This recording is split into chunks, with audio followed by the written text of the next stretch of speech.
So when you're looking at that video, it will talk about different types of strokes and hemorrhagic versus ischemic. Ischemic is the type of stroke that occurs when there's narrowing in the arteries to the brain, just like when there's narrowing of our arteries to our heart. And then hemorrhagic is when you have the burst of a blood vessel due to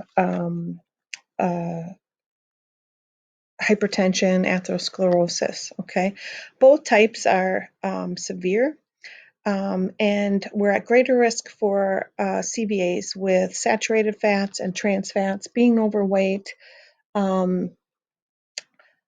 Some of the nutrition positives for this would be things like blueberries, which is great for brain health, omega-3s, and then maintaining a healthy weight can help decrease our risk for stroke. You'll see this term here, TIA, transient ischemic attack. That is what would be called as mini strokes. And that's less than 24 hours. The effects are lasting and there's no permanent disabilities. Oh, my mom's calling me. She'll have to wait a little bit. So a TIA would be considered a mini stroke. Okay, we usually don't see the permanent disabilities like we do with CVA. So permanent disabilities with CVA, that would be things like delayed speech, difficulty swallowing, facial droop, and you can imagine then the nutrition implications of those effects of a stroke.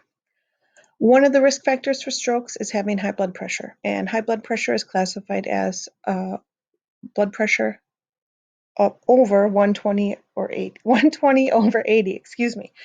And the top number, the 120, is called the systolic pressure, and that is the pressure in the arteries when the blood is pumping.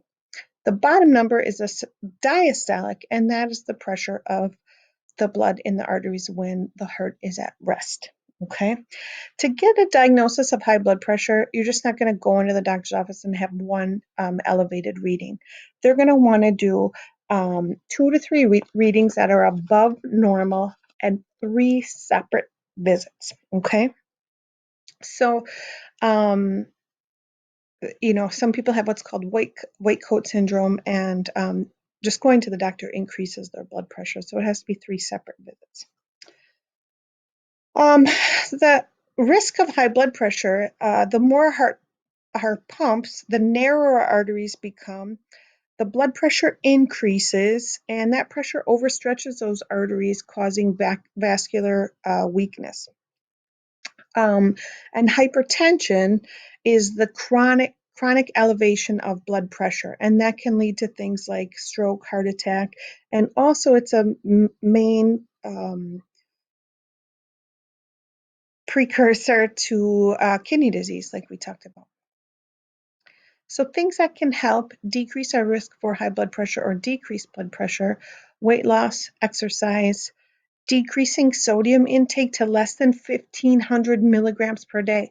Remember that the RDA is 2,300 milligrams, about a teaspoon. And now they're saying those who are at risk for hypertension or who have hypertension should decrease to 1,500 milligrams per day. That is a challenging order. Moderate alcohol intake, avoiding tobacco, and then there's some medicines that can help decrease our blood pressure. Of note, it's important to look at the medication in the diuretics category. Furosemide, Furosemide, is a medication that increases urine output, and so therefore it's getting rid of fluid so your heart doesn't have to pump as hard. Okay, this is of concern nutritionally because as we're increasing urine output, we're also getting rid of important potassium. So those who are on furosemide, the diuretic, they should get a higher potassium diet as long as they don't have any kidney dysfunction. Okay, so we might need to educate folks on foods that are high in potassium, which you are all well versed at. And I have a feeling that my time's going to be up here shortly. I